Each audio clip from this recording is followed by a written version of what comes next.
Somebody asked Mother how to light it, how to light the psychic fire. Mother says, by aspiration, by the will for progress, by the urge towards perfection. Above all, it is the will for progress and self-purification which lights the fire. The will for progress and self-purification. And self-purification is an acute study of yourself.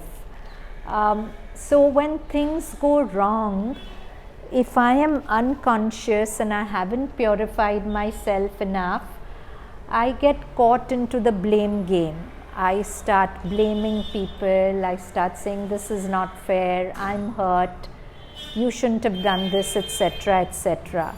But the process of self-purification is about realizing that beautiful line from Savitri, our outward happenings have their seed within. So what is it in me that invited this?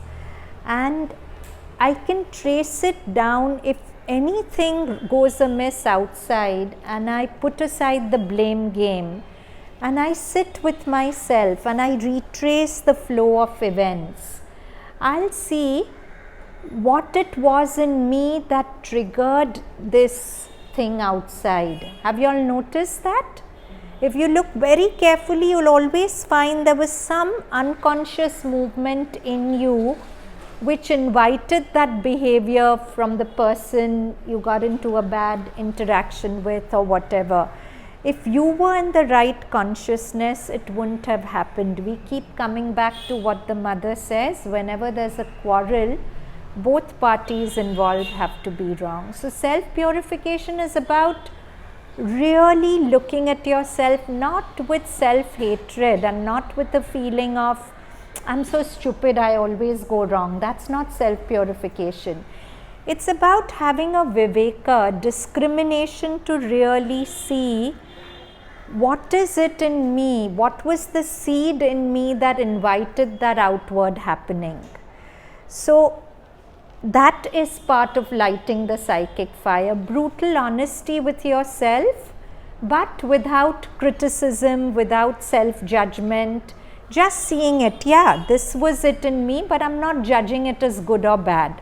I'm just seeing this is the unconscious pocket in me and I'm putting a will to change it. That's all, without guilt, without negativity towards myself. So Mother says two things for self-purification to light the psychic fire. One is self-purification and two is the will to progress. So I'm seeing this defect in me and I'm finding a will to progress. I'm finding a will to say that next time, let me be more conscious.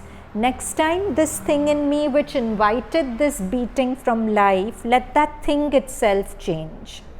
Sometimes I have not done anything also. But Subhana, it's never like that. I mean, it comes to you even if you are absolutely like you're not playing out of anything, not a wrong consciousness, not anything, but then. But Subhana, look, there'll always be something, because if it's not, then we are saying the law of cause and effect isn't true. And we are saying that Sri Aurobindo's line in Savitri that our outward happenings have their seed within isn't true, which can't be. I'm not seeing it, and I have to develop quite a level of consciousness to be able to pick it up, because it's very subtle. But I can do it with prolonged practice. If I keep looking, first of all, if I stop blaming the outside, then I have space to look at my inside and change it. But if I keep blaming the outside, then I don't have the space or the awareness left to look into me.